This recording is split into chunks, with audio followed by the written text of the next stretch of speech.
Welcome to the Bryden Wood Podcast. Bryden Wood is a global strategy and design consultancy. We are inventive thinkers, designers, engineers, and technical experts. We integrate creativity and deep experience to resolve complex challenges and realize a better world. Find us at brydenwood.com. Welcome to Bryden Wood's podcast. I'm Martin Wood, and I'm joined by Adrian and Porta.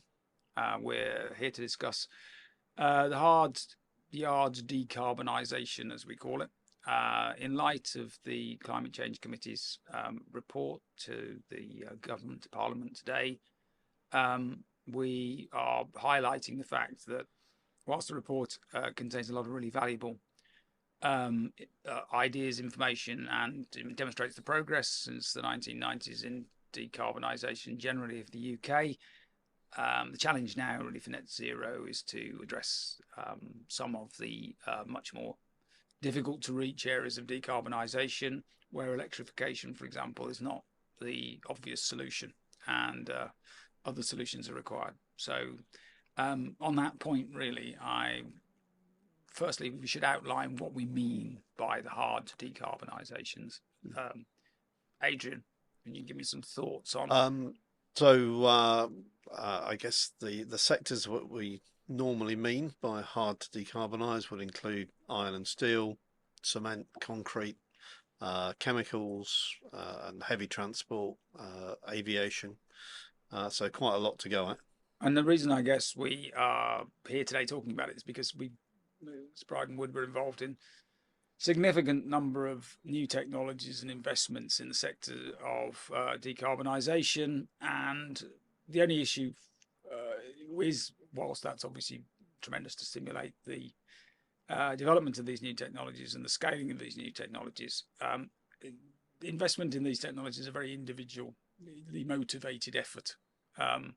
Obviously for commercial gain of the investors, naturally, but the question really is, this is obviously a group effort, it's a team effort, and it requires the right technologies to develop to the right rate. Some of them will win through and become mainstays of decarbonisation, so they will sort of wither on the vine as they go. And one of the questions is really to try and contextualise these different new technologies so that we get some sense of their overall value in the network of decarbonisation, rather than just in and of themselves. Something that concerns us because it's one thing to work on individual technologies, but it's another thing to understand what their contribution is to the overall decarbonisation effort. Yeah, I mean, there's perhaps a point that comes before that, which is we are looking at technologies at different stages of development, sort of mid TRL level typically. We have to look at the timescales in which we need to achieve these reductions in decarbonisation. 2050, 2030, often used as benchmarks for different technologies, but we kind of need to get on with it. So there is a requirement, a pressure on us to use the technologies that we have and get things into operation and working now.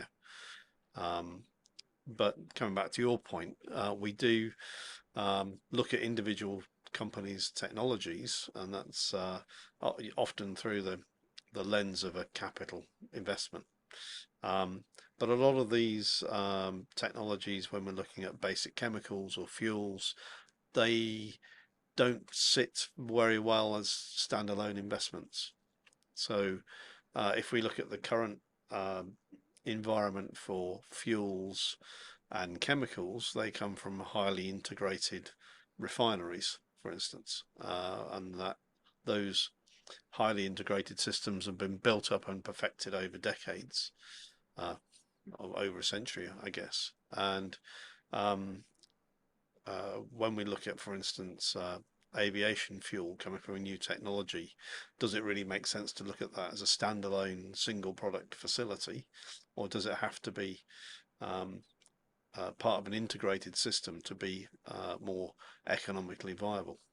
Yeah, I mean, so one of the things that we're often needed to be achieved in the hard to decarbonisation sectors is areas where electrification simply isn't gonna work. So, for example, transportation, those sectors, as we said, are aviation, where we know that batteries are in no reasonable timescale going to be able to be high enough density energy sources for aviation. Therefore, we're looking for alternatives, which is sustainable aviation fuel is a term at the moment, which can be burnt in relatively conventional, unmodified engines in aviation. So it's effectively a replacement for hydrocarbon kerosene.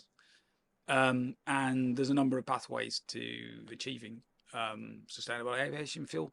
I know, Adrian, do you want to talk about some of those obvious pathways to SAF, and how they might be balanced with each other to create the best and most economic route to SAF? And that's a very broad question, but well, as you know, we've been working on a number of biogenic routes to aviation, sustainable aviation fuel, and it seems likely that biogenic sustainable aviation fuel is going to be a big part of what we use in the early stages of SAF. And then there's another classification which I think some people refer to as e-fuels. The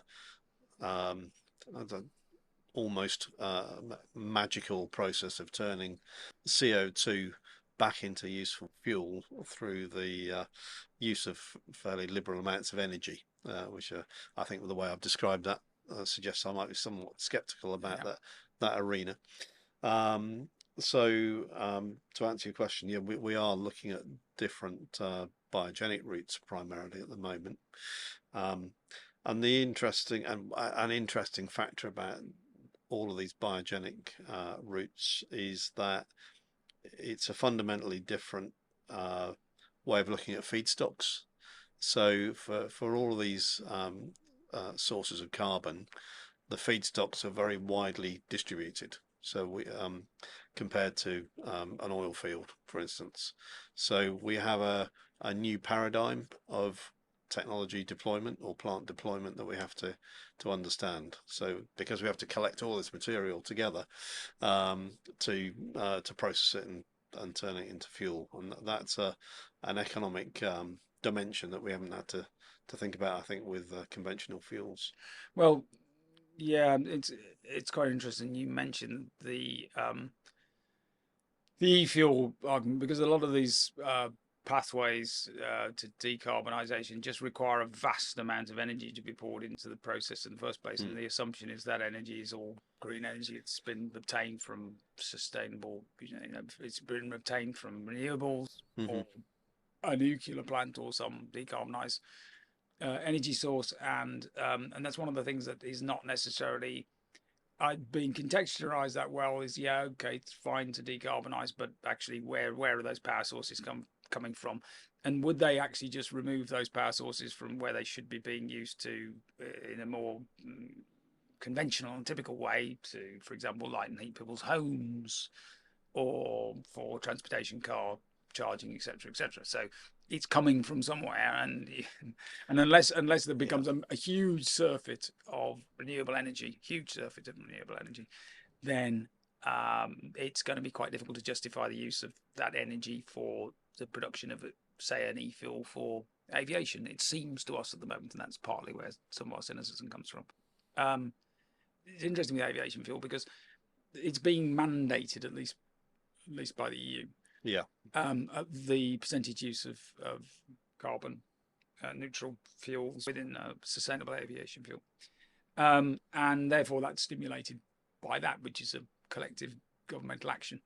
Perhaps there are other areas where that isn't necessarily the case at the moment, and needs to be more thought on how that's going to be stimulated in the first place, because most of these technologies are hard to justify from an investment point of view unless they're stimulated by some mandating process. Yeah, it's economically on their own, it's unlikely. So sustainable aviation fuel perhaps is a good example, because perhaps that's an example of doing the right thing.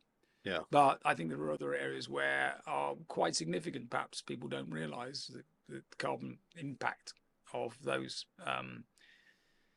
particular sectors, and they're not getting the mandating in the same as the same sustainable aviation fuel. Yeah, it's an interesting point, and we to shift the focus, we might consider cement and concrete, for instance, two materials close to your heart. Yeah, close to my heart, So, absolutely. but before you respond, I think the aviation fuel discussion shows how important government intervention is. That, as you say, the markets as they are currently framed are not going to push the progress that we need fast enough, in my opinion.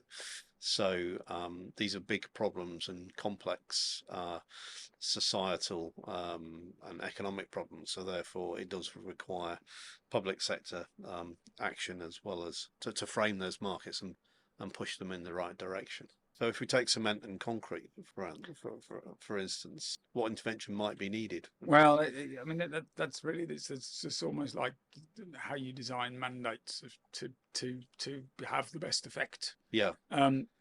The one like does frustrate me, the cement one, because I look at, for example, the value of finished concrete structures, of which we all know how important they are to us for infrastructure and buildings. And I think it's actually broadly understood by people that there's an issue with the carbon content of these structures. I think that's become common knowledge now. But it comes from all across the area of the structure, but at the heart of it, it's the cement that is the biggest culprit, and that's because the cement goes through a calcining process, and it releases carbon dioxide as part of the reaction in the first place, and it also uses vast amount of energies to do it. Now, both of these can be cleaned up to an extent, not entirely, but to within cement production. But it just takes very large investment, and people go, well, it seems like massive investment for the cement manufacturer, and it would likely cause the cement to be significantly more expensive. Having said that, if you think about the cement as a component of the overall cost of a structure, or of a building structure, or of a road structure, or a railway, whatever structure, the cost of the cement, if it was quadrupled, would be quite negligible compared to the absolute overall outturn cost of that structure. So therefore, you could effectively mandate the reduction in the carbon of cements, and you could have quite a profound effect, and actually not as big effect financially as you done in the overall outcome as people may think. So there's a question there, but how can that be constructed? That either incentivization or mandating. So of course there's two things there. That's an important point in itself. Is this a carrot or stick approach? Can you put in places which encourage people to do it, like carbon sequestration, where you get paid for the amount of carbon you sequestered? But most significant economies have now put those in place in some way or other, and that's an incentivization things, and other things, areas where they're just going to mandate, for example, sustainable aviation fuel. So how do we use this carrot and stick approach across all the different industries to reach the hard to decarbonise areas and make people want to invest in those technologies, leading technologies, to make that happen more quickly? Because otherwise they won't keep pace with the, I hate to say, simpler challenge of vast electrification of transportation. It's a big enough challenge, but they'll get left behind, and will effectively fail to meet the net zero targets. I mean, again, my personal opinion is that with the speed that we need to move, then there'll have to be quite a lot of stick along with the carrot, and probably in the UK there's a sort of institutional preference for carrots. Stick's not very popular at the moment. Stick's not very popular, but I always think of the plastic bag ban, and I think in Ireland they brought the plastic bag ban in just as a mandate, and the UK for many years had an encouragement and quite a lot of carrot, and in the end they just had to bring in the stick. I know it's a long way from concrete, but more of a political philosophy point, that one. One of those things is unintended consequences. So you've just Yeah, got to yeah, make sure yeah. that these things are well targeted. Almost impossible to avoid some unintended consequences. With Yeah, this. I think but the idea that the market will fix this entirely is clearly Yeah. fairly absurd. So it's going to need a lot more scrutiny of it, and that's one of the concerns, I guess, is that how can I don't know how many the exact numbers of them are, but there's so many different new technologies competing in space at the moment that it's understandably difficult. I mean, we work in the sector, but it's difficult for us to get our heads around all the different opportunities and options that are in play at any one point in time, because you're not working on all of them, you're working on some of them. So you have to sympathise with policymakers and say, well, how on earth is all that knowledge going to reach them without some sort of debate and some sort of focus? This becomes a common theme of our podcasts, is how to create a common source of truth, single point of truth, really, so that policymakers and so on can actually draw upon that and say, well, actually, these are the kind of the policies, these stick policies that we need, and these are the kind of carrot incentivization policies we need, and these will have the least unintended consequences and will go most directly to the heart of the problem. Yeah, I think we see lots of individual companies full of very talented people, passionate about their technology, with great support, but they are still single technology companies as a in our experience, and there seems to be a lack of some kind of integrator type organization. I don't know whether that would be a public sector, private sector, or something that needs to be formed from a combination of both, that allows you to bring these technologies together, to assess them against each other in a slightly less commercial pitch way. Because if you're a single technology company, you're going to pitch that as hard as you can. That's your job. Yep. But if we were back in the 1950s in ICI, would we have a more systemic approach of looking at a basket of different technologies and how they work with each other? Because we don't have those kind of chemical companies in the UK anymore. It's interesting what you're sort of referring to is the gap that I think that is concerning us, which is that it's one thing to have the climate change committee, change committee, for example, which up here, which is fantastic, making all the right kind of statements of intent and need and so on. But then there's a bunch of people investing in sometimes something of a spread betting kind of a way in new technologies, and then there's a sort of gap in between where some of the high-minded principles and some of the actual work on the ground, there isn't quite the connection between the two. Without connecting the two, they being evaluations very difficult to evaluate without actually being involved in them at that level. So I think that's what concerns us, really. It's the gap between the strategy and the execution. What's happening in the middle? That's where we need to bring that understanding. I say that needs to be brought to policymakers. That's not just us. We're just one of the people involved in this area. But there's quite a group of people who are posting about these subjects frequently on platforms, and there's some good debates going on there. But again, what is how do we collect these things together to create the fastest progress towards action and the fastest progress towards decarbonisation? A lot of these sectors as well are not sectors that are well suited to small and medium-sized enterprises. So if you're making fertilizer, for instance, or steel, these are not businesses you enter with a small amount of capital. So they're big concerns that require heavy investment and many years of sort of institutional growth before you're in those industries as well. So that's a barrier as well, isn't it? Well, they also have unfortunately, especially in the current world situation where people are becoming are slightly concerned about the level of globalization that's occurred. Mm-hmm. And they're looking for example, steel production closer to home, Yeah. Energy production closer to home. That puts a whole other slant onto things as well, because perhaps there's an opportunity in that, because as facilities are brought onshore, as people call it, for those nations, then obviously they need to be put in place with using newer technologies, and those newer technologies should be decarbonised in their own right. So maybe there's something in the concept of not exporting your dirty industries to other countries, which has happened in the past. So, for example, the reduction in